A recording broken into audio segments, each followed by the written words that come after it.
In the city, water and heat feel like magic. You turn a handle, and it's there.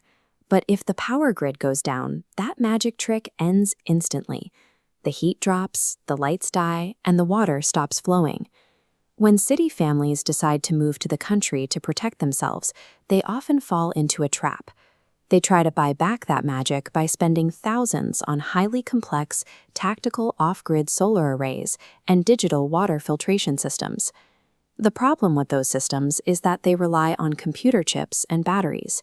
If you don't know how to repair them yourself, you've built a single point of failure. When that expensive gear breaks, your family is completely exposed. True rural resilience is entirely different. It relies on systems with zero moving parts and the unbreakable laws of nature. You can drop $10,000 on a high-tech electrical grid, but it will not keep your family safe if you skip the basic physics of survival. That is why we use a framework called resilience architecture. It is a step-by-step methodology built specifically for beginners who need reliable, grounded systems. The foundation of this approach is outlined in the free Rural Survival 101 blueprint. The core trade-off here is straightforward. You are trading invisible, automated convenience for visible, manual responsibility. Instead of recommending advanced electrical gear, this blueprint prioritizes low-tech infrastructure. Mastering these simple, fail-proof natural systems guarantees that you won't face a catastrophic household collapse if the power lines go dead. This diagram shows the resilience pyramid. The absolute base is the physical health of the father, the main engine. If you're dealing with biological rust, the internal gunk causing brain fog or a bad back, the whole family is in trouble. Before you build a fence or dig a trench, you have to clear that gunk out. The required input here is a strict 72-hour vascular flush. Running this protocol restores your mental clarity and stamina. You need that raw physical capacity to actively manage a homestead. There is no check you can write to bypass poor health. Physical discipline and sweat are the mandatory prerequisites before you even touch an off-grid tool. Once your internal engine is running, we move up to the second level of the pyramid. Water infrastructure. A deep well pump that relies on a computer board or a battery bank is vulnerable. You want a setup that relies purely on natural physics. We call this the gift of gravity. It's a zero moving parts solution providing continuous water pressure. The science is straightforward. If you place a water tank 60 feet up a hill, every foot of height gives you pressure. The physical weight of the water itself pushes it through your pipes with enough force to take a hot shower. Setting this up requires you to find specific land topography and put in upfront manual labor. But the result is absolute peace of mind. Water that flows freely even when the power is completely dead.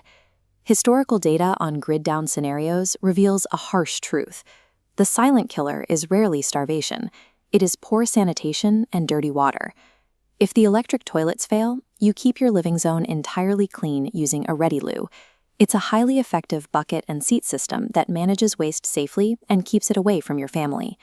From waste, we move to heating, which brings us to the most critical concept in rural living, redundancy. The operating philosophy here is 2 is 1 and 1 is none. Relying on a single furnace leaves you vulnerable. If you combine a furnace, a propane heater, and a wood stove, you have multiple safety nets. You give up the automated convenience of a single thermostat on the wall, and in return, you take total visible responsibility for your family's safety by managing multiple physical heat sources. Finally, we need to rethink food storage.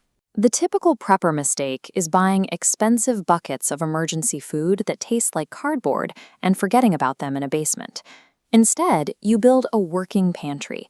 You stock up on the exact foods your kids actually eat, treating it like a physical savings account. When prices spike or supply chains break, your family is insulated because your pantry is cash you can eat. It takes diligent tracking and rotation to run it properly, but it transforms food security from a panic response into a highly stable household asset. The core lesson across all these systems is the same. True off-grid survival requires eliminating single points of failure rather than building a high-tech bunker. This flowchart maps your exact next step, depending on your transition phase. If you are still researching in the city, your immediate move is to download the free 101 blueprint, run the vascular flush, and start building your working pantry. But if you are actively looking to buy country real estate, you urgently need the Module 102 guide. Identifying your exact transition phase prevents you from wasting time and deploying your budget on the wrong things. Module 102 gives you the precise ability to evaluate raw land. You'll know how to spot the specific topography needed for gravity water and the natural terrain advantages required for thermal control. The guide is $37. That minimal input cost protects you from the catastrophic financial risk of buying a useless plot of land that demands a $50,000 electrical grid just to become livable. Stepping out of the city grid requires effort, but it doesn't have to be intimidating. Your family is depending on you. By starting with your own physical health and leaning on the laws of nature, you can safely build a true safe haven from the inside out.